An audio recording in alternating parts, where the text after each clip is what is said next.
Salam damai dan sejahtera di dalam nama Tuhan Yesus Kristus untuk saudara sekalian dimanapun berada.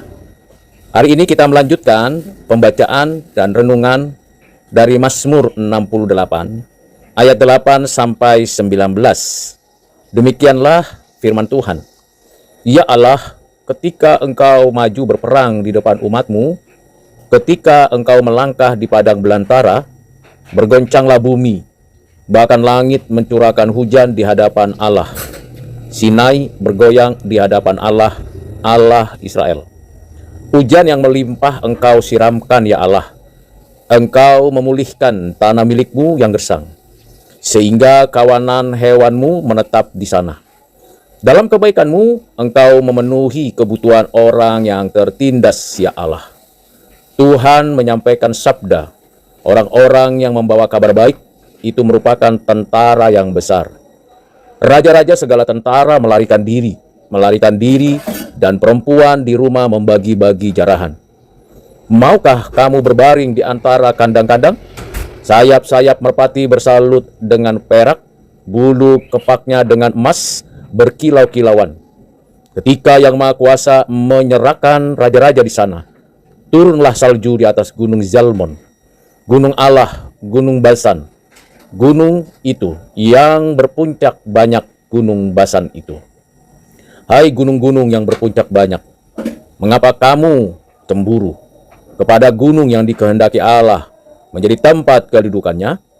Sesungguhnya Tuhan akan diam di sana untuk seterusnya. Kereta-kereta Allah puluhan ribu, bahkan beribu-ribu banyaknya. Tuhan telah datang dari Sinai, masuk ke tempat kudus. Engkau telah naik ke tempat tinggi, telah membawa tawanan-tawanan. Engkau telah menerima persembahan-persembahan di antara manusia, bahkan dari pemberontak-pemberontak, untuk diam di sana, ya Tuhan Allah. Demikianlah firman Tuhan yang sudah kita baca, kita dengarkan. Mari kita telusuri apa yang diajarkan Tuhan dari ayat-ayat tersebut. Ada kata yang perlu diperhatikan, yaitu kata ketika, berkaitan dengan apa yang Allah lakukan. Ketika engkau maju berperang, ketika engkau melangkah di padang belantara, ketika Yang Maha Kuasa menyerahkan raja-raja di sana. Kata ketika memberikan kepada kita pengertian bahwa ada saatnya Tuhan menyatakan kuasanya, menyatakan kekuatannya, menyatakan kehendaknya. Dan saat itulah sesungguhnya saat di mana kita menyadari bahwa tidak ada satupun yang mampu melawan Tuhan, melawan kehendaknya dalam kehidupan di bumi ini.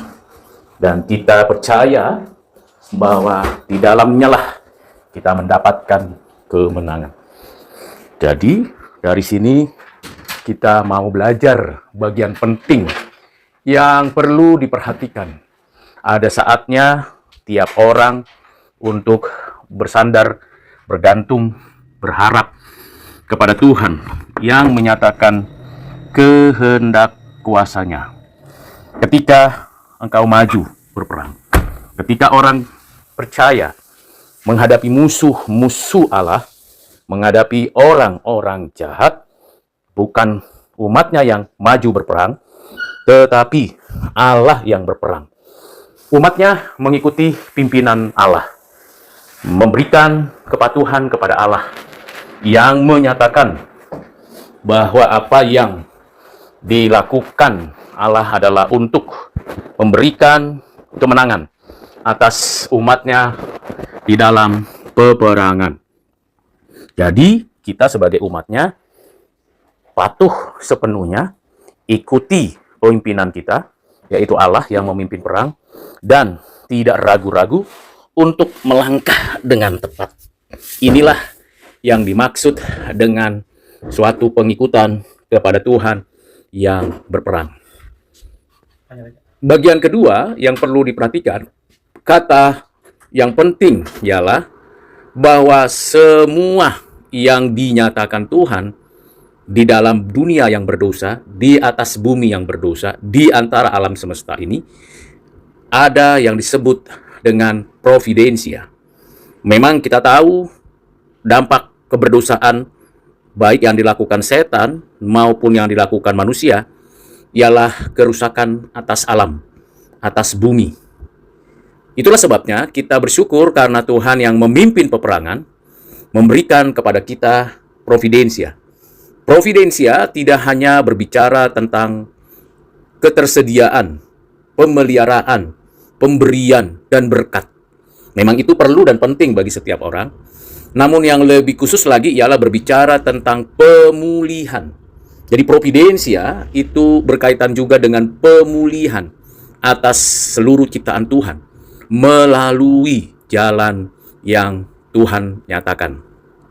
Apa yang dipulihkan? Tanah yang gersang dan pemeliharaan Tuhan atas hewan-hewan sebagai bagian yang perlu di dalam pemenuhan kebutuhan kita yang tertindas. Hal yang berikutnya, yang paling dahsyat dari karya Tuhan yang memimpin peperangan ialah Tuhan menyatakan kepada kita keselamatan. Keselamatan itulah yang merupakan kebutuhan kita, orang yang tertindas karena keberdosaan, karena kejahatan, karena kuasa gelap. Kebutuhan akan keselamatan. Dan kita diberikan kabar baik, kabar sukacita, kabar yang menyelamatkan. Dan Tuhan mengendaki kita untuk mengalami dan menikmati kabar baik itu. Karena itu, Tuhan yang memimpin perang adalah Tuhan yang membawa kabar baik. Dan kita menjalani apa yang Tuhan nyatakan untuk kita juga membawa kabar baik kepada banyak orang yang pernah mengalami kondisi tertindas atau yang sedang mengalami pergumulan dalam kehidupannya. Karena itu, saudara yang kekasih di dalam Kristus, dalam peperangan yang Tuhan pimpin melawan musuh-musuh umat Tuhan, Tuhan yang berperang adalah Tuhan yang memberikan pemulihan, memberikan kebaikan, memberikan kabar baik, sehingga kita orang-orang percaya akhirnya mendapatkan apa yang Tuhan sudah janjikan. Bahkan musuh-musuh yang mencoba menghancurkan, merusak, menindas akan dihukum, akan mengalami suatu tindakan Tuhan yang adil.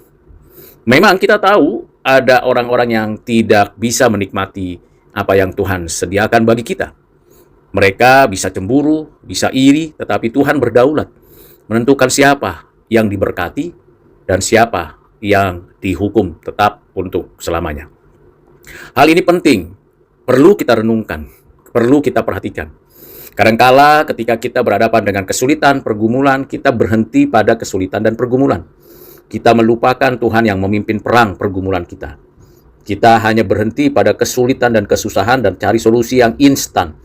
Kita sering abai dengan apa yang Tuhan nyatakan, pemeliharaannya, kabar baiknya, dan keselamatan yang dikaruniakannya.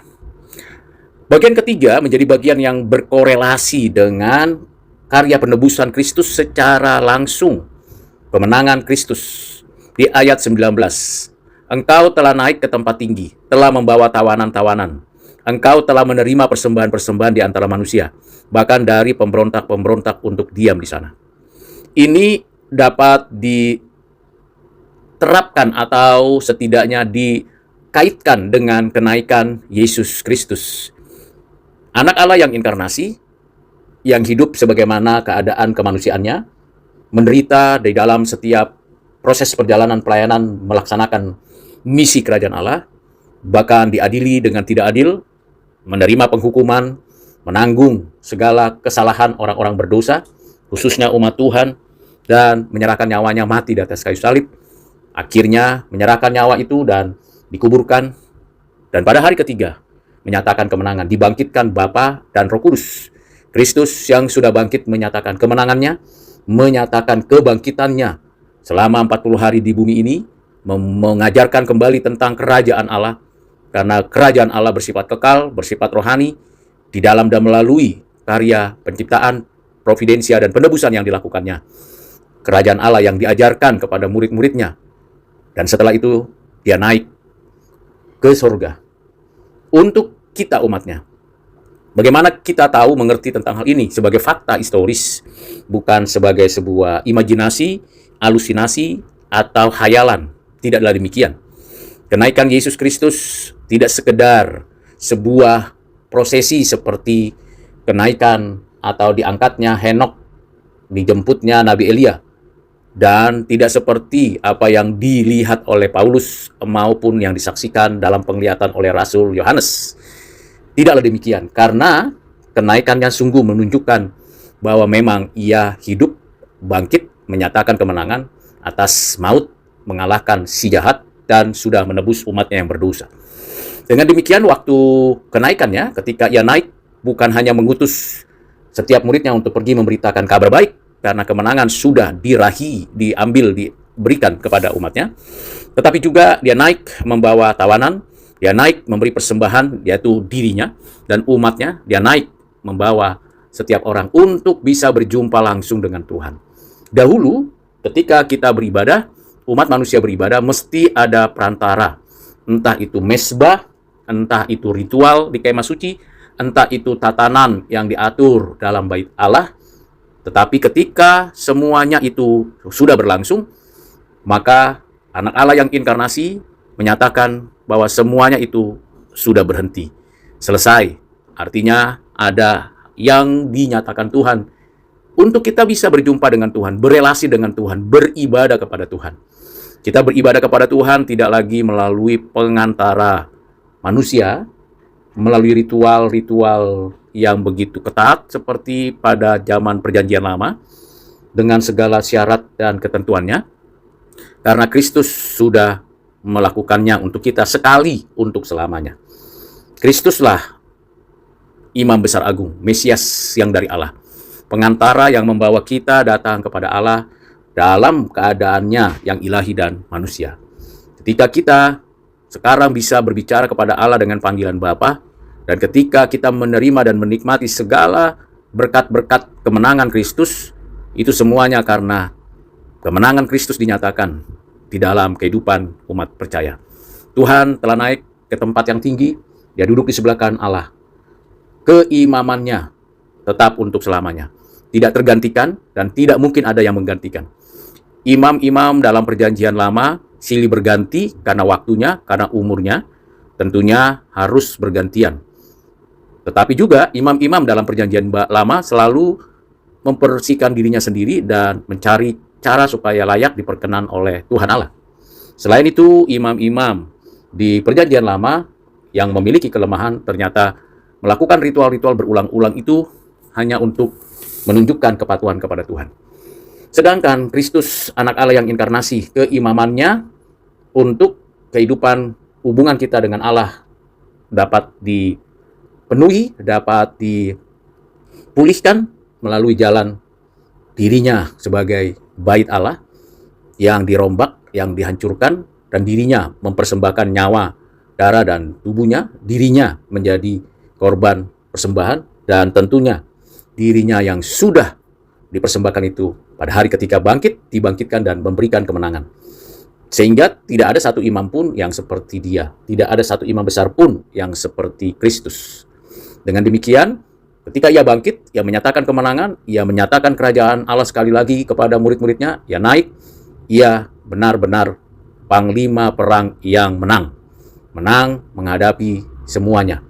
Dan dia naik tidak berarti dia diam saja di sana, ia juga Imam Besar Agung yang bersyafaat untuk umatnya, yang membela umatnya, yang memberikan satu jalan yang tidak mungkin diberikan oleh manusia lain kecuali Yesus Kristus, yaitu kita bisa berjumpa dengan Allah Bapa melalui Imam Besar Agung, yaitu Yesus Kristus. Kita dibawanya ke sana.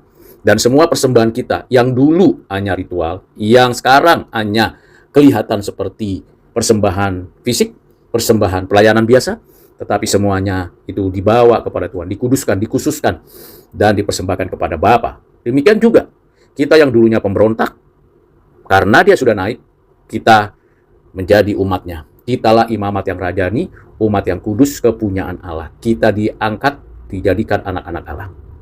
Jadi saudara yang kekasih dalam Kristus, kalau kita lanjutkan pembahasan ini, menghubungkan ayat 7 sampai dengan ayat yang ke-19, atau ayat yang ke-8 ini, maka kita bisa memberikan kesimpulan bahwa Allah yang berperang adalah Allah yang memberikan kemenangan. Allah yang menyatakan kehidupan yang baru, dan kita diam bersama Allah yang menang dalam peperangan. Kiranya dengan renungan ini saya dan saudara semakin dekat dengan Tuhan, semakin menghargai segala yang dikerjakannya bagi kita, penciptaannya, providensianya, dan terlebih lagi penebusannya. Kiranya Tuhan menolong dan memberkati saudara sekalian. Amin.